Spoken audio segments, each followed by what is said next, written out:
Okay, the video started here. And, Okay, so we got the video going. Okay, so, oh, and Joan's here now. Anna, is Anna coming? Okay, so online we got Arlene and Jan left with, and we got Chris and Linda Welsh. All right, and in person we got Audrey. That blank chair right now is Anna, and then we got Pauline, we got Steve, and we got Joe and Beth, and we got Joan. Okay. And there's Anna coming in the door, so you get to see her. All right. So there we go. There's all the people we got all the way around. I'm gonna try it on at home. But I think it's So, too small. I couldn't put the shirt. Joe, could you open us up in a word of prayer, please? I thought he was gonna say, Joe, stop talking. Father, thanks for a beautiful day. Thanks for this great weather we've been having. Thank you for blessing us so richly and a chance to come together tonight to study your word. Be with Jeff as he brings it to us and to be open and aware in Jesus' name. Amen. All right. Thank you. You're welcome. Much Sorry, I appreciated. told you, Jess. Okay. No one online can hear you, you don't have your mic on. Yeah, I do. I got my mic on. Do they have their thing on? Yeah, they have theirs on, they can hear everybody else's in. Here. Chris, Linda, can you hear me? Huh. Why is my mic not working? Can you hear me now? Well, He's I'm It not says praying connecting again. to audio. Does Pastor know there's no audio coming through for us online? That's Linda, there's no audio. Yeah, I'm trying to get it. now. You Hi, know, Linda. is that a long distance phone call? Yes, Oh, for some reason it's not connected to audio. not connected, I Linda. gotta go out and come back in. We'll be back in a minute. Bye. Hold on, he's working on it, Okay. okay? How you doing, Linda? We're doing good. Good to hear you. Yeah, good to hear you. Too. There we Oh, go, there we there go. she Okay, now I got you. I got it. Does anyone have me on audio? I'm gonna hang up now. Thank All right. you. Bye. Check you later, bye-bye. All right, there we go. I had to come in and come out. So, Oh, everyone, Arlene, you got me? Bye-bye. Arlene, you got me? Good. Chris and Linda got me? Good. We got this. Okay. I was here. Now we're rocking and rolling. All right. She always knows where you were. Yeah, I know it. Okay, so a little administrative announcement. So next week, the Wednesday before Thanksgiving, we won't be having Bible study, okay? So no Bible study next week due to Thanksgiving week. I know people go to families and things like that. It's a time for prepping, go kill the turkey, get it plucked, get ready for all those good things, right? This So, pen's- anyway. But then then the next Wednesday, we will be having it, okay? Now, if you're following along, that will put us basically in Daniel chapter 9 and 10. Basically, we have 9 through 12, then that we'll need to finish up. All right? So, with that, if it's okay with everyone, we originally said we weren't gonna do anything in December, but we could then just continue a little bit in December to finish up Daniel. Is that okay?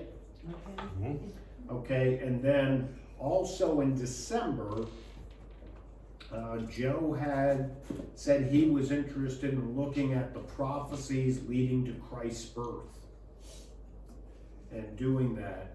So I'd be willing to do that for the few Wednesdays in December, If you know, nobody as else part wants of to, I'll do Advent, it. as an Advent study, I know I'm special. if you want to. Okay, so I'll do that. I'll do a study on the prophecies leading up to Christ's birth. And those who want to participate can, and who doesn't, you don't have to, but I'm just saying that that's what we'll do, because Joe wanted to do it, so we're Because gonna of blame it Joe, it's all on all Joe. my fault. But no. Everything's your fault.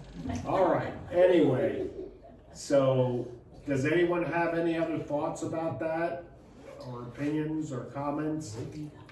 Anna's not I'd coming. love to. I wanna see that. Okay, I see the crowd is riveted. Arlene, you're just frowning. Oh, you're muted. I'm trying to get the scripture on my phone. Oh, you want us to run you over Bible? No, I have. I was just upset. Okay.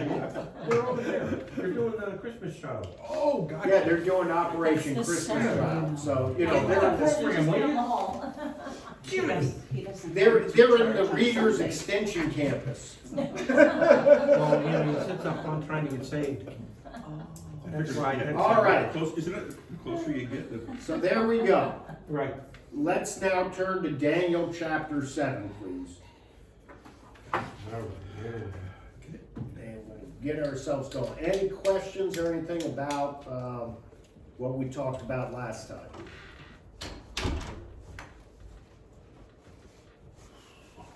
Boy, you guys really are just like college students, you know? Just kinda stupid. Anna's crying, she's sad. Huh? Anna's crying, she's sad. This was Anna's crying? She's I crying made her because, cry? yeah, because she said we're gonna have Bible study through December. Now she doesn't want it. Now she feels obligated. Wow, okay. Now that I've totally lost control here. It is. Okay. I'm not the only one. Well, let's take a look at Daniel chapter 7. We're gonna be looking at 7 and 8 today. So now, chapters 1 through 6, the beginning of Daniel, those events, if you notice, they were all written in the third person. Now what's gonna happen is, it's gonna change. And now this part of Daniel's written in the first person, as if it's coming straight from Daniel himself. And in this, depending on how you judge age-wise, okay, so your notes in your script and your Bibles, for any of your study Bibles you have, will probably all be a little bit different, because depending on how old they think Daniel was when he was taken into captivity. So during these events, he's anywhere from 68 to 90 years old.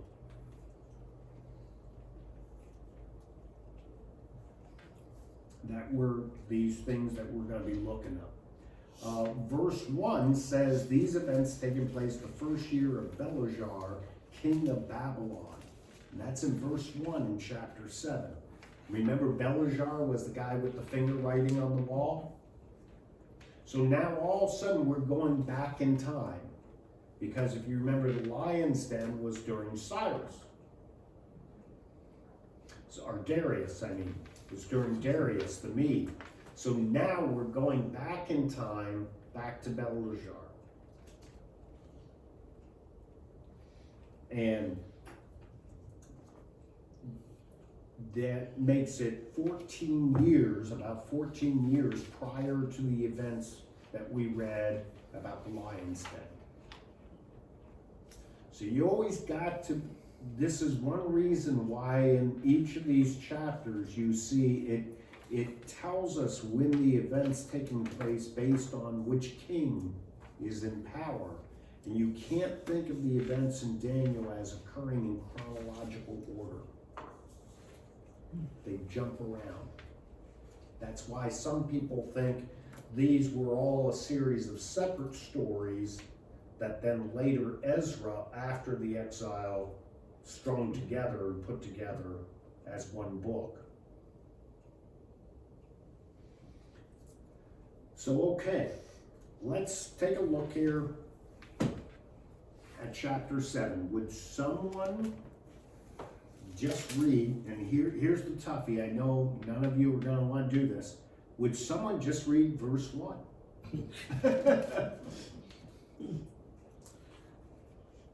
In the first year of Belshazzar, king of Babylon, Daniel had a dream, and visions passed through his mind as he was lying on his bed.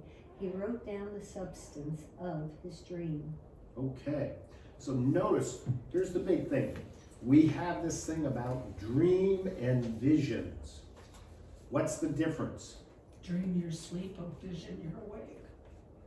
Okay, dream and vision you're awake. But now notice he uses both of those, and visions were in his head.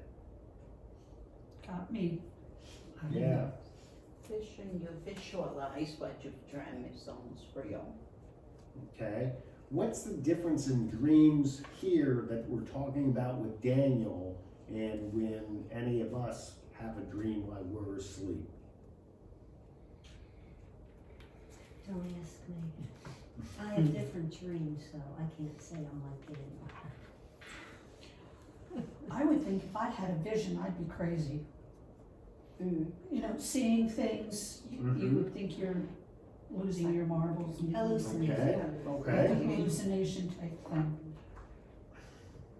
So,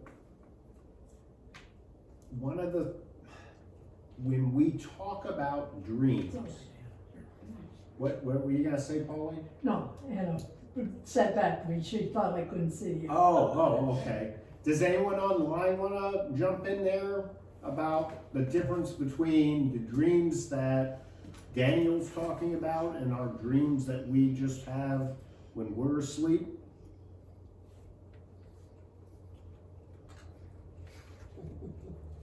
I think Where God was- provides the visions, God. provides. Yeah, there's the big difference, God. And when Daniel is talking, when it's talking about dreams, and Daniel is talking literally about a God-given dream and vision. And please take note in each time that there is no question that it's coming from God. Those who sit there and try to say, oh, all your dreams are telling you something from God and giving you a message, I'm sorry, they're theologically wrong. If God is giving you a dream or a vision, there will be no doubt in your brain housing group that it's from God. Scripturally, there is no one that has a dream from God that doesn't know it's from God. And that's one of the big differences. So when he's talking about dreams here, it's unique. It's not like us. It's not like us having a dream for the church and, oh, this is what we think of.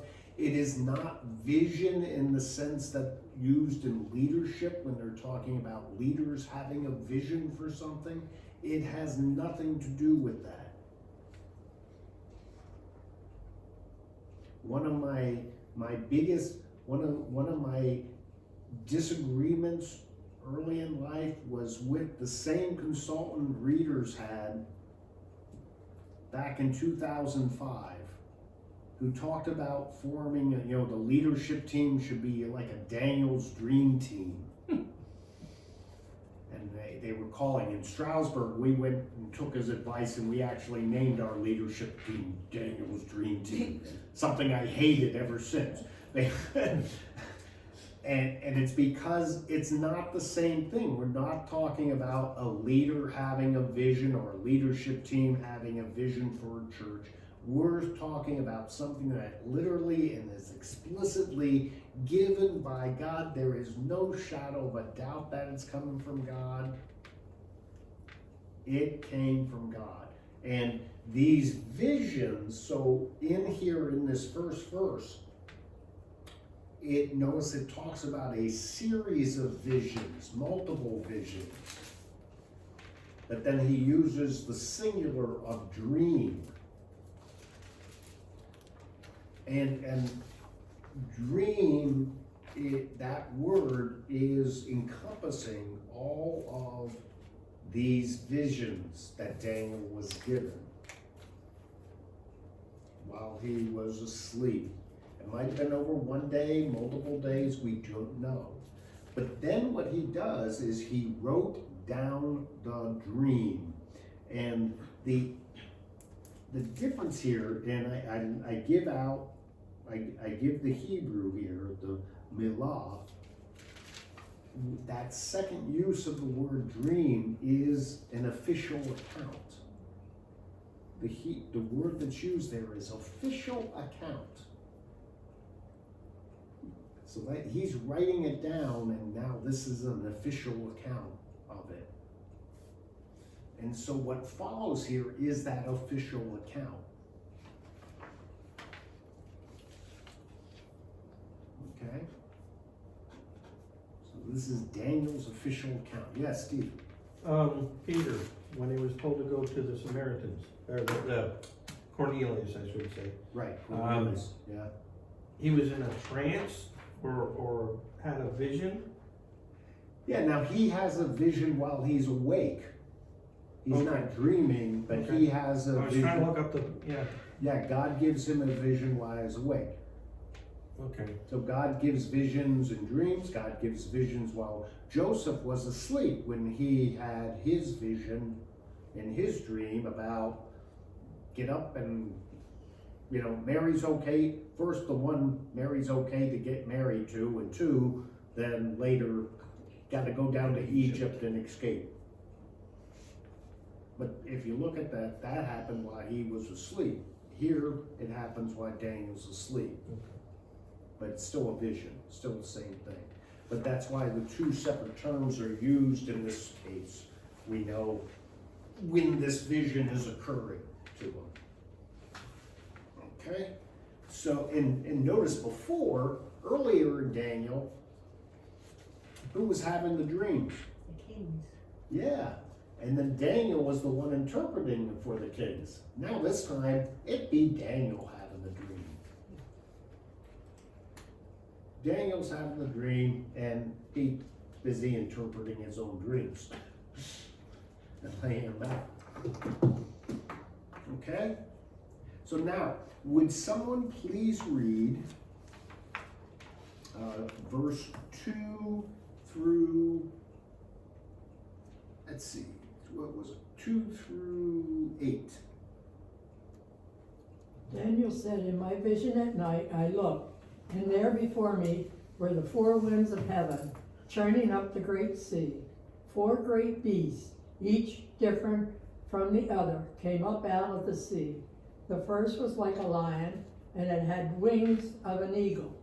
I watched until its wings were torn off, and it was lifted from the ground, so that it stood on 2 feet like a human being, and the mind of a human was given to it. And there before me was a second beast, which looked like a bear. It was raised up on one of its sides, and it had 3 ribs in its mouth between its teeth. It was told, get up and eat your fill of flesh. After that I looked, and there before me was another beast, one that looked like a leopard, and on its back it had 4 wings like those of a bird. This beast had 4 heads, and it was given authority to rule. After that, in my vision at night, I looked, and there before me was the 4th beast, terrifying and frightening and very powerful. It had large iron teeth. It crushed and devoured its victims and trampled underfoot whatever was left. It was different from all the other beasts, and it had 10 horns. While I was thinking about the horns, there before me was another horn, a little one, which came up among them, and 3 of the first horns were uprooted before it. This horn had eyes like the eyes of a human being, and a mouth that spoke boastfully. All right. Thank you, Pauline. No problem. Okay. So, here we go. We got all these beasts. Now, one of the neat things, and some of these, notice, because this is pretty much the same group we had for Revelation, I'm sure you noticed some of the similarities with Revelation when we were talking about the different beasts and things. You first have the 4 winds. That's symbolic of God's Spirit. being, all encompassing all over. In Revelation, we have the angels holding back the four winds or being part of the four winds. That is kind of the typical symbolism that's used throughout the Old Testament. So pretty much all interpreters stick that in there, that we're talking about God's Holy Spirit. The Great Sea can have those who kind of a minor interpretive view is just it's talking about the Mediterranean Sea. The more common interpretive view, though, is the sea, and that's consistent with the Old Testament, is the sea is all people that aren't Israelites. All the Gentiles are the Great Sea.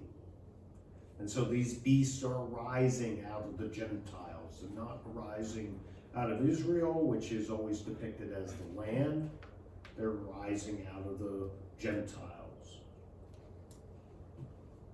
Now, the other neat thing about these, and I got a picture of one of them, is in archaeological evidence, we always have all these neat statues of very similar kind of beasts.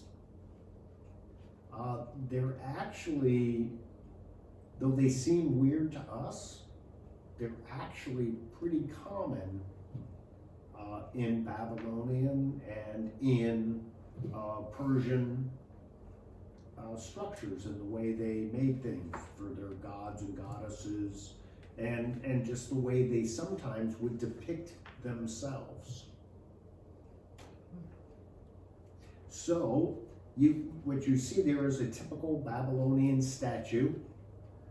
The guy's head there, that's good old Belshazzar. That'd be Belshazzar's head there. Notice he has lion wings and stuff, showing, how speedy and strong I am.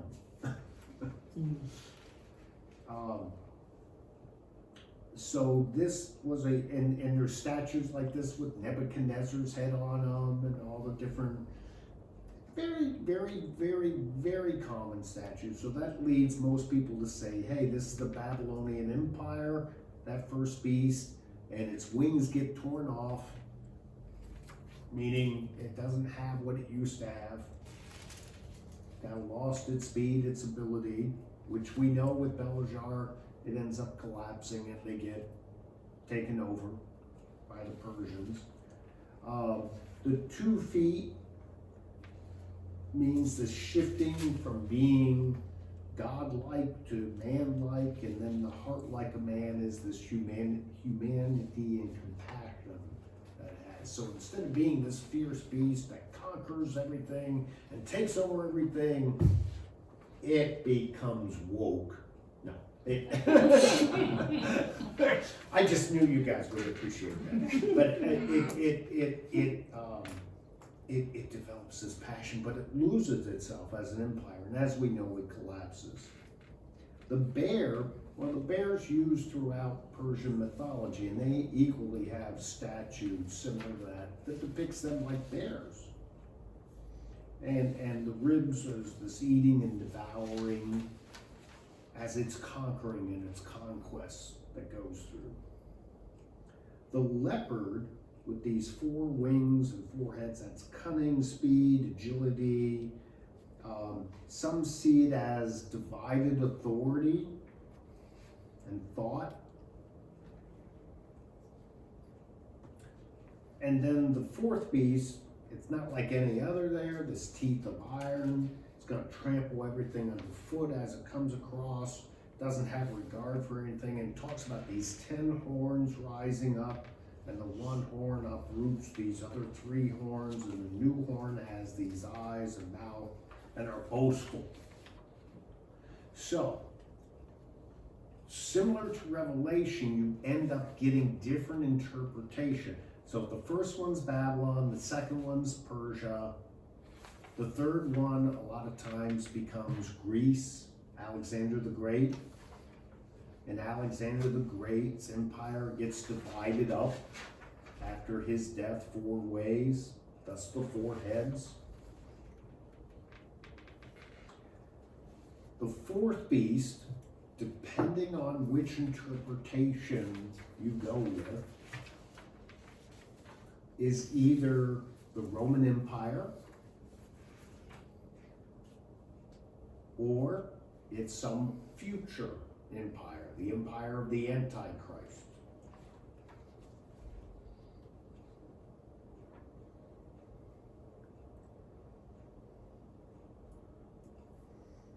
Many futurists use this part of Daniel to say this is talking about a future empire, the future Antichrist, the future Roman. It depicts Rome, but it depicts a future Roman Empire. Whoa, Arlene's thing's spinning around. Oh, there she's back normal now. For a second, you were on your head. It Go to almost social. looks like they have a customer. Yep, they got a customer. Anyway. So she's getting on her. They were probably trying to turn me off or something. How did we get rid of this guy? I don't mind. Where's the off button? So, yeah, it's understandable. I see people do it every Sunday. It's all right. So, it all depends. So some, the historicists, a lot of the preacherists, the interpretivists, they typically say, hey, this empire, what we're talking about is Roman Empire. All of what Daniel's talking about is actually things in the past. The futurists will be the one that say, this is talking about the Roman Empire, but it's really talking about a future Roman Empire. And these 10 horns represent the 10 nations that the Antichrist will pull together for his world kingdom. And then what will happen is, voila, the one will come to displace 3 of them, and that will be the rise of The Antichrist. Well, the Antichrist himself is controlling all of this, is the beast that's with all of them. These are just 10 horns making up the Antichrist. So, is it just on the fourth beast that there's the, disagreement among the futurists and all those people? Yeah, yeah. Okay, or not all those people. Yeah. but- Yep, for the most part, it's just the fourth beast that makes people disagree. Okay. So as I was reading this, I was thinking of Lane, if he met one of them beasts out in the foot when he was hunting, what would he do? I don't think I'd wanna see Shoot their eyes something out. like that.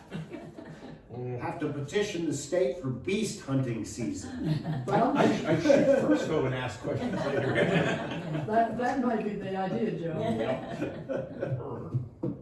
Shoot first, shoot some more, and then ask questions. Shoot and figure out ammo, then you can then ask. So, okay, so would someone please read verses 9 through, all the way through 13, or no, 12. 9 through 12, please. As I looked, thrones were set in place, and the Ancient of Days took his seat. His clothing was as white as snow, and his hair on his head was as white as wool. His throne was flaming with fire, and his wheels were all ablaze. A river of fire was flowing, coming out from before him. Thousands upon thousands attended him. 10,000 times 10,000 stood before him. The court was seated, and the books were opened. Then I continued to watch, because the boastful words the horn was speaking. I kept looking until the beast was slain and his body destroyed and thrown into the blazing fire. Okay, great, thank you.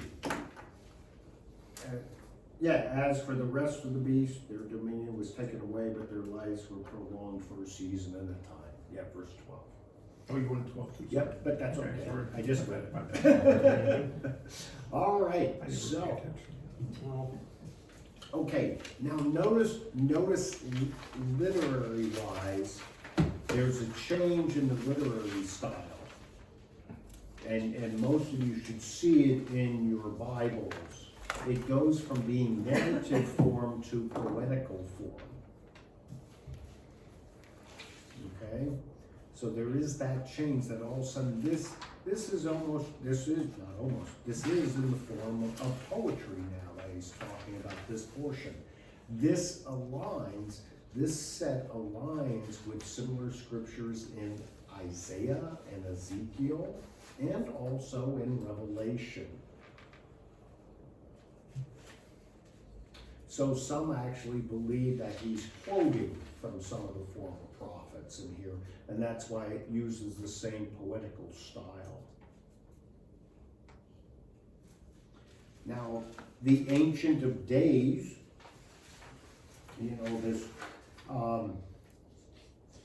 this flaming fire that they talk about, it's not using the common Hebrew word for fire, but it's used in a spiritual sense as being on fire with the Spirit, that type of thing, and being alive with the Spirit. And here, when they talk about wheels were ablaze, this is kind of referring, that's symbolism for referring to spiritual purity and thinking. You ever talk, we have similar kind of words and symbolism. You ever look at someone and say, well, I can see your wheels turning. Mine go backwards. Okay, I can see your wheels going backwards. But we use that kind of language about wheels for thoughts and thinking. And this is the same kind of thing, except that the blazing is the spirituality. And so this wheels blazing with fire, this is spiritual purity and thought. Okay? And then we go, through there, and he talks about the ancient one, Question. the river of fire flowing, same as the river of life. What? Yeah. Now, when they're saying Ancient of Days here, they're speaking of God on the throne, right? Because after that it says the Son of Man comes down, so that would be Christ.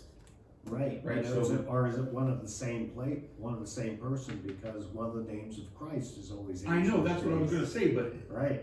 he's coming down and the Ancient of Days is sitting on the throne already, so that must be God if the Son of Man is coming down, which would be Christ, so. That's what I was wondering though, because they also called Jesus the Ancient of Days, Right. so. Cipher that one out for me. You see, this is where we get our concept of the Trinity. Right. Jesus is fully God, fully human. Right. But in this case, they're split coming together again from heaven.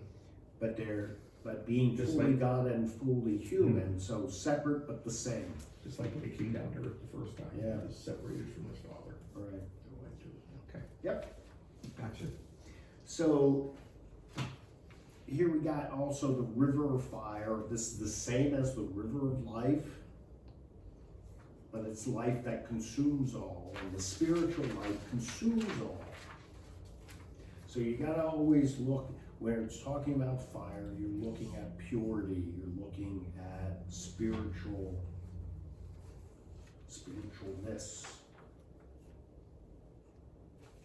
Not the sense of literal fire. In the Methodist Church, in the United Methodist Church, we got the little cross with the flame. That's the spiritual fire. They talk about flaming tongues in Pentecost coming down from heaven. They're talking about the spiritual purity of the language and being able to speak.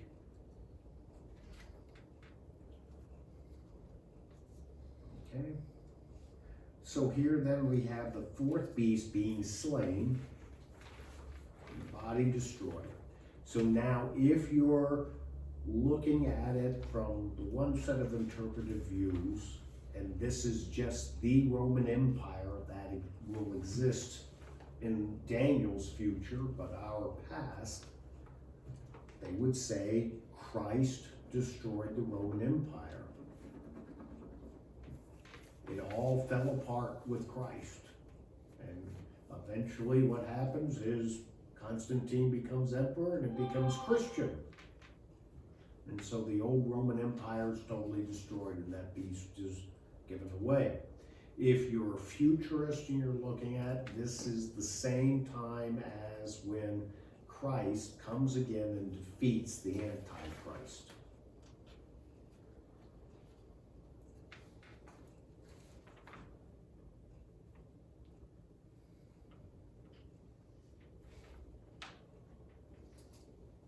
You know, here he's given all authority, everyone worships him, he has an everlasting kingdom. Okay? Any questions about any of that? Here you have, under 3, Babylon, Medes, Persian, Roman, Ottoman, and it says we are in 4th.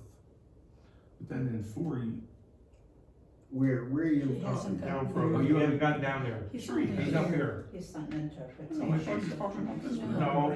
No. I am Okay. blending, Joe, I am blending them together, I'm giving you a little bit of the interpretation. Okay. Mm-hmm. Right. Put on the brakes, Bert. Okay, No, it's sorry. all right. Go to the program here, come on now. Put your glasses on. I'm reading. Put your thinking cap on. So, what I'm trying to do is give you all the multiple interpretations while we were talking about it too.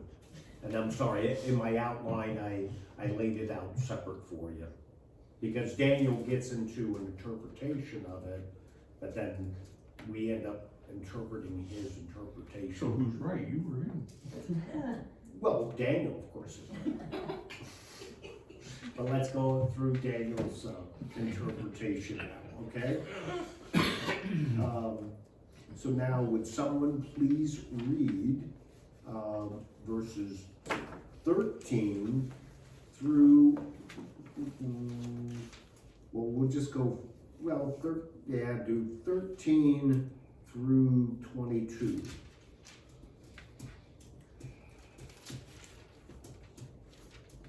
In my vision at night I looked, and there before me was one like a son of man coming with the clouds of heaven. He approached the Ancient of Days and was led into his presence. He was given authority, glory, and sovereign power. All peoples, nations, and men of every language worshiped him. His dominion is an everlasting dominion that will not pass away, and his kingdom is one that will never be destroyed. I, Daniel, was troubled in spirit, and the vision that passed through my mind disturbed me. I approached one of those standing there and asked him the true meaning of all this. So he told me and gave me the interpretation of these things. The 4 great beasts are 4 kingdoms that will rise from the earth, but the saints of the Most High will receive the kingdom and will possess it forever. Yes, forever and ever. Then I wanted to know the true meaning of the 4th beast, which was different from all the others and most terrifying, with its iron teeth and bronze claws. The beast that crushed and devoured its victims and trampled underfoot whatever was left. I also wanted to know about the 10 horns on its head and about the other horn that came up, before which 3 of them fell. The horn that looked more imposing than the others, and that had eyes and a mouth that spoke boastfully. As I watched, this horn was waging war against the saints and defeating them until the Ancient of Days came and pronounced judgment in favor of the saints of the Most High, and the time came when they possessed the kingdom. Thank you. So, here we start getting into the interpretation of it. And I'm trying to do this so it's not a confusing thing, because it goes in many different directions and it's even more than what I got here. All right? So these 4 kingdoms, like I said, multiple interpretation. The first one being Babylon or Medo-Persian, Greece, Rome. So that's one set right there. That's one interpretation. Here they are, all in the past. Number 2, another interpretation is that it's Babylon, then the Medo-Persian one, then Rome being the 3rd, then the divided kingdoms of the current world that we live in now, with the leader arising. Okay, so in that one, 3 are in the past, 1 is current. A third way of looking at it, yet a third one, is that you got Babylon. Notice all these pretty much Babylon.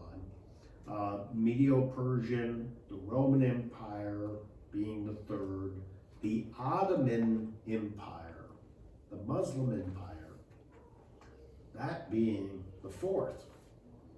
In this case, it's not Rome at all. And it goes through these iterations, and then finally it gets displaced. Then we go and we get an idea, and this is part from what's called dispensationalism, that each of these represent an age where God has given certain dispensations. And that 2 are in the past, we are currently in the third one, and the next one is the future. And this is the futurist one that I gotta lay out now. Within futurist, they also have where the third one is actually Greece, and the fourth one is, like I was saying, the Roman Empire, the thing to come. There's even yet another interpretation where each of these represent different types of kingdoms that will come and go on earth, with the fourth one being the last, most vicious thing that will happen before Christ comes again. Okay, so now that I've totally confused it, are there any questions? Joe, you got any questions about that now? Nah. So you see how these are laying out Yeah. the different interpretive views. That's what the 1, 2, 3, 4 is doing. It's not trying to, and what I gave you up front was kind of a simple way of thinking about it. Any questions? We lost Arlene and Jan. Linda's shaking her head. Chris is just staring into the vacuum. All right. All right. So here we go. Now we're going to focus on the fourth beast. So would someone please read verses 23 all the way down through 28? He gave me this explanation. The fourth beast is the fourth kingdom that will appear on earth. It will be different from all the other kingdoms and will devour the whole earth, trampling it down and crushing it. The 10 horns are 10 kings who will come from this kingdom. After them, another king will arise, different from the earlier ones. He will subdue 3 kings. He will speak against the Most High and oppress his holy people and try to change the set times and the laws. The holy people will be delivered into his hand for a time and a half a time.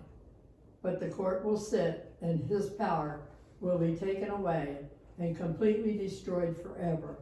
Then this sovereignty power of the greatness of all the kingdoms under heaven will be handed over to the holy people of the Most High. His kingdom will be everlasting kingdom, and all rulers will worship and obey him. This is the end of the matter. I, Daniel, was deeply troubled by my thoughts, and my face turned pale, but I kept the matter to myself. Remember that, Joe, you keep it to yourself. Okay, so here we get this whole thing with the 10 horns.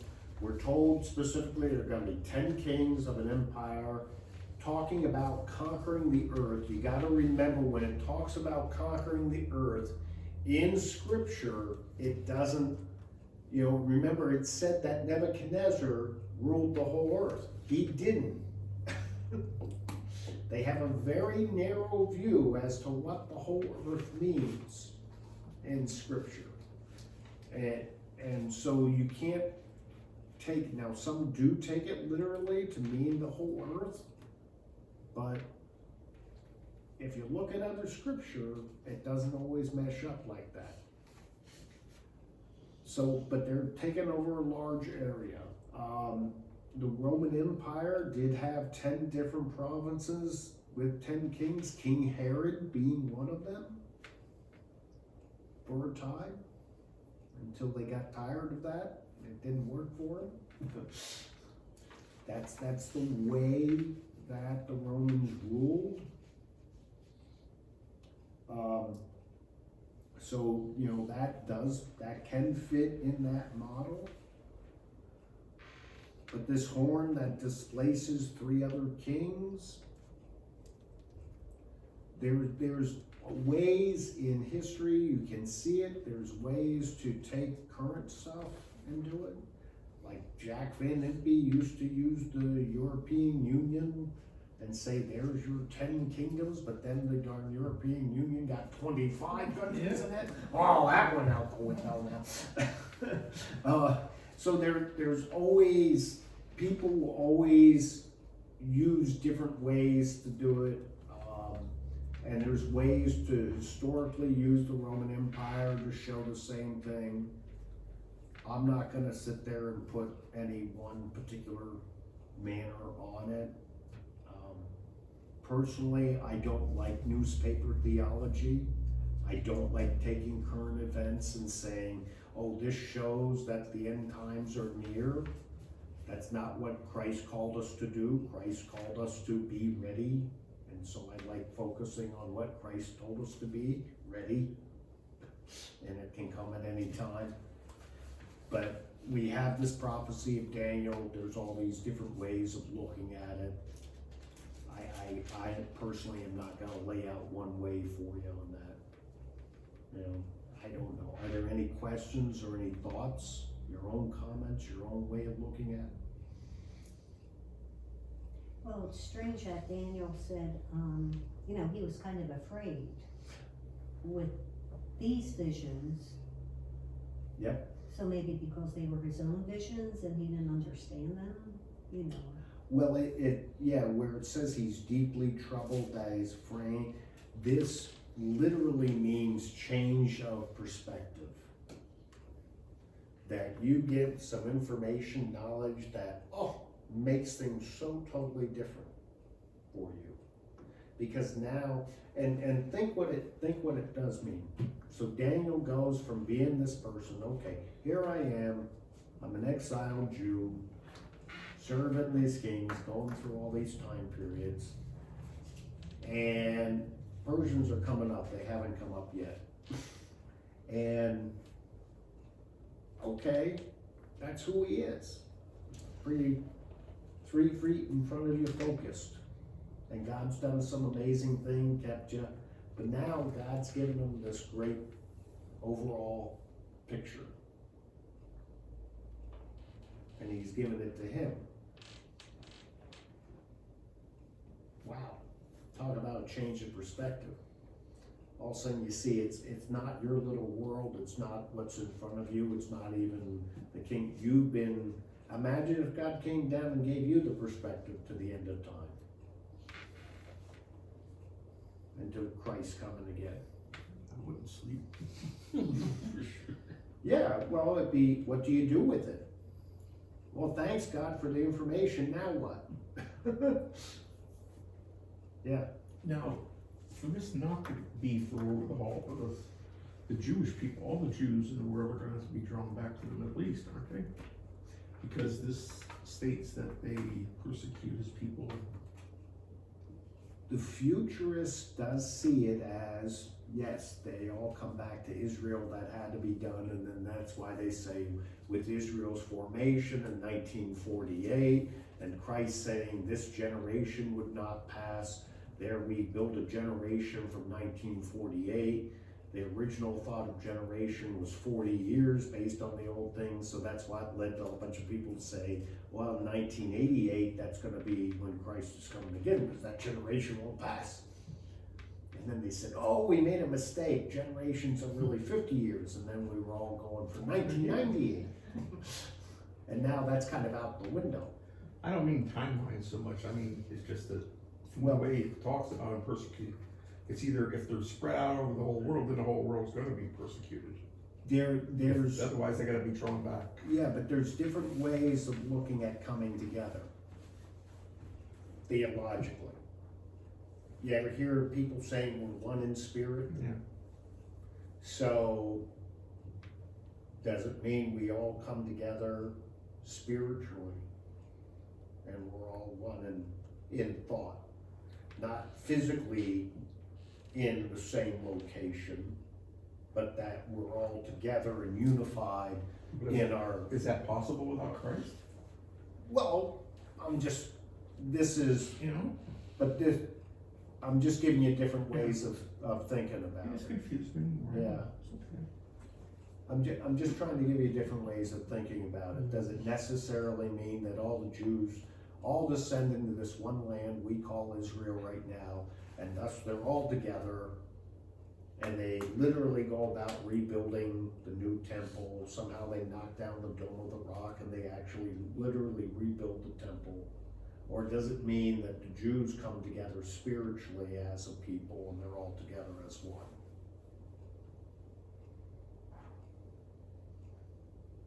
See what I'm saying? But these are different ways of thinking about what that would actually mean.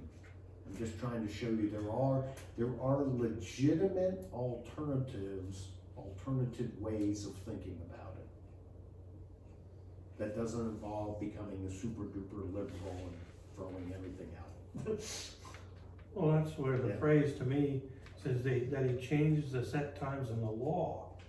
Because if you look at the things going on now, they're trying to change set times in the law. And to me, Daniel's trying to predict what's gonna happen in the future.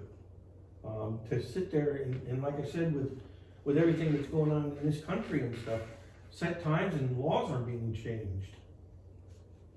Okay, and then, so if I was playing devil's advocate or what have you, I would just say, when in history has not set times in the law been Yeah, changed? well, that's the other aspect I was thinking of. When hasn't it occurred? It's occurred over a period of history at set times and. Yeah, and so but this is one of the things that leads to all sorts of different interpretations of this. There's not just one conservative, orthodox, traditional way of looking at it. There are other ways of doing it. So if Bruce packs up and goes to Israel, something's okay. All right, so now let's get into, well, Her brother-in-law. I have a brother-in-law that's He's Jewish. Jewish.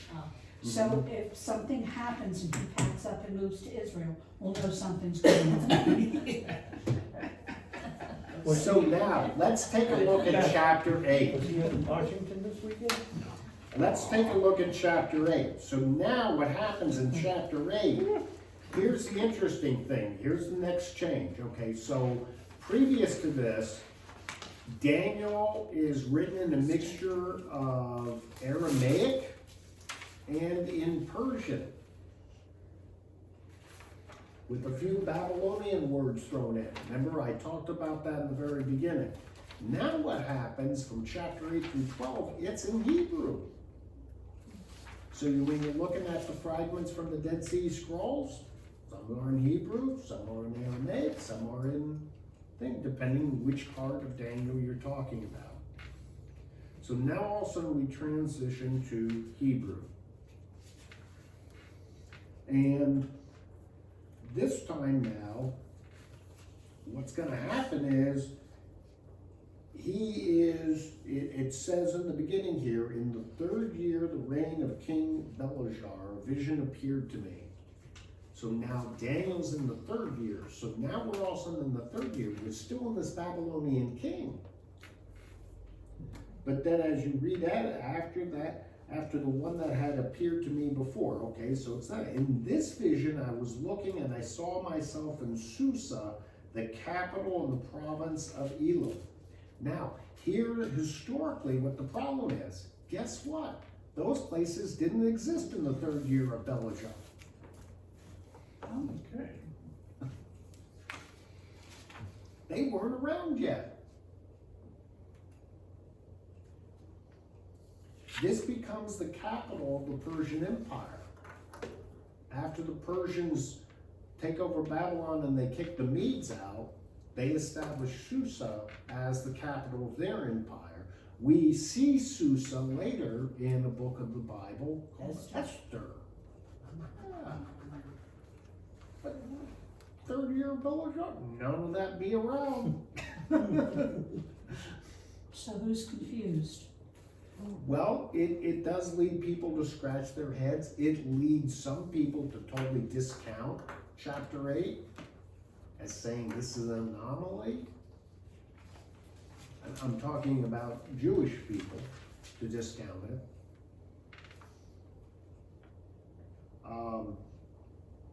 But we will say, well, he's having a vision. This is from God, so it's possible that God gave him this vision of something in the future. I was gonna say it's gonna be futurist. Right. And of a certain place. He says here that, in this vision, he gets this, he's by the canal, this major river. He says, in the province of Elam, I was by the river Ula, I looked up and I saw a ram saying, well, it's not really Ula, it was a canal. It wasn't really a river. So it's actually a canal he's standing by. And basically what they did was they took this one river and they dredged it deep so boats could go down it. So it was a river, but it be turned into this canal that they used. But all that's happening in the future. And he sees this ram. And he says it had 2 horns. I looked up and I saw, I'm reading it just for the sake of time. I looked up and I saw a ram standing beside the river. It had 2 horns. Both horns were long, but one was longer than the other, and the longer one came up second. I saw the ram charging westward and northward and southward, and all the beasts were powerless to withstand it, and no one could rescue from its power. It did as it pleased and became strong. As I was watching, a male goat appeared from the west, coming across the face of the whole earth without touching the ground. The goat had a horn between its eyes. It came towards the ram with the 2 horns that I had seen standing beside the river, and it ran with savage force. I saw it approaching the ram. It was enraged against it and struck the ram, breaking its 2 horns. The ram did not have the power to withstand it. It threw the ram down to the ground and trampled upon it, and there was no one who could rescue it from the ram from its power. Then the male goat grew exceedingly great, but at the height of its power, the great horn was broken, and in its place came up 4 prominent horns toward the 4 winds of heaven. Out of one of them came another horn, a little horn, which grew exceedingly great towards the south, toward the east, and toward the beautiful land. It grew as high as the host of heaven and threw down to earth some of the host of some of the stars and trampled on them. Even against the Prince of Hosts, it acted arrogantly, and it took the regular burnt offerings away from him and overthrew the place of his sanctuary. Because of wickedness, the host was given over to it together in the regular burnt offering, and it cast truth to the ground and kept prospering in what it did. Then I heard a holy one speaking, and another holy one said to one that spoke, for how long is this vision concerning the regular burnt offering and transgression that makes desolate, and giving over the sanctuary and the host to be trampled? And he answered him, for 2,300 evenings and mornings, then the sanctuary shall be restored to its rightful state. Okay.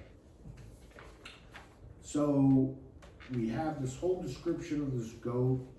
Basically what I have here in the outline there, 7 gives the thing. I'm going to jump to the interpretation, which begins at verses 15 through 27. It is the angel Gabriel. It's even says that in verse 16. Gabriel helped this man understand the vision. So we have the angel identified. And this is, when it says son of man here, it's literally child of a man. It shouldn't be confused with Christ. And in the vision, it concerns the time of the end, literally the end of a period or era. It's not, and this is where the biggest interpretive problem is, nothing in the Hebrew refers to the end of time as in the literal end of time.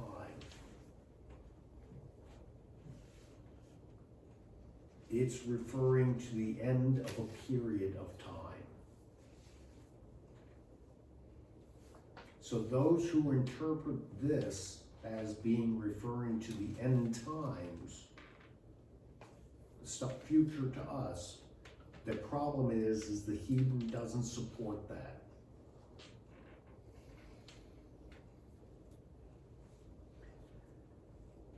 So this ram with the two horns is seen as being the Medo-Persian Empire. The goat that comes running is Greece, Alexander the Great. I thought it was a unicorn. I was thinking of that, Val. Yeah, the old unicorn there.